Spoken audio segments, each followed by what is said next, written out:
Donc je suis Mathieu Camblor, j'ai 42 ans, je suis chef costumier, créateur de costumes. Dance like there's no tomorrow.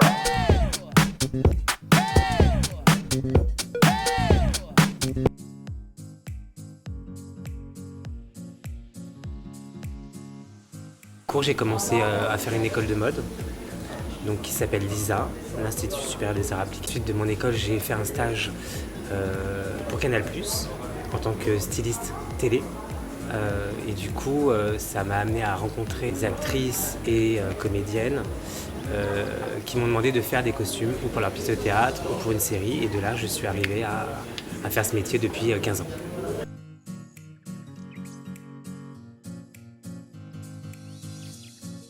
Pas forcément convaincu, après c'est vrai que c'est plus facile pour avoir des contacts et pour avoir certaines sensibilités. Ça amène à avoir une vision un peu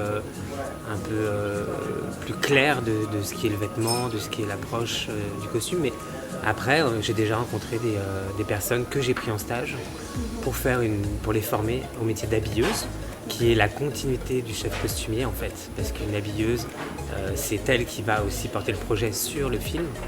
C'est elle on doit avoir confiance en son travail pour que notre travail soit mis en valeur.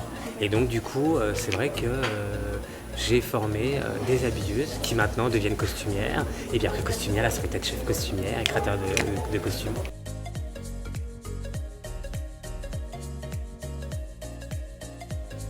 Alors je jongle un peu avec les deux. C'est vrai que la série a pris beaucoup de focus. On a d'ailleurs une super série qui va s'appeler Les 7 vies de Léa, qui va sortir sur Netflix au mois d'avril, qui a priori va être assez folle. Ensuite j'ai sorti aussi un film là qui s'appelle Rose, avec Françoise Fabian au premier rôle. Ce que je fais pas là, c'est du théâtre et de la pub.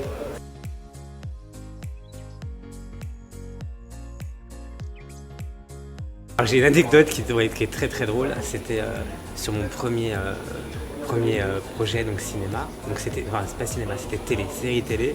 C'était sur la série Mademoiselle, qui n'a pas été trop vue, mais pour France 2, avec Julie Ferrier, qui nous a fait confiance, etc., qui a voulu travailler avec nous.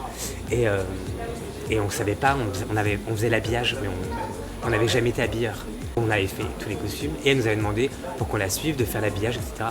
On avait dit bah oui, carrément, ce projet, on adore. Et tout à coup, on a la mise en scène, donc qui s'occupe de gérer tout ce qui est mise en scène d'une séquence, etc., qui vient nous voir et qui nous dit bon ben cette tenue-là, on la remettra pour la séquence 503 parce que c'est raccord, etc.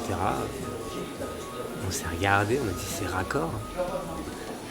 J'ai dit oui, j'ai dit mais nous on n'est pas électriciens, enfin, tu veux qu'on raccorde quoi? Et là il explose de rire et il me dit vous êtes sérieux, vous savez pas ce que c'est un raccord? Et on savait pas du tout. Et là ça a été un fou rire dans toute la loge.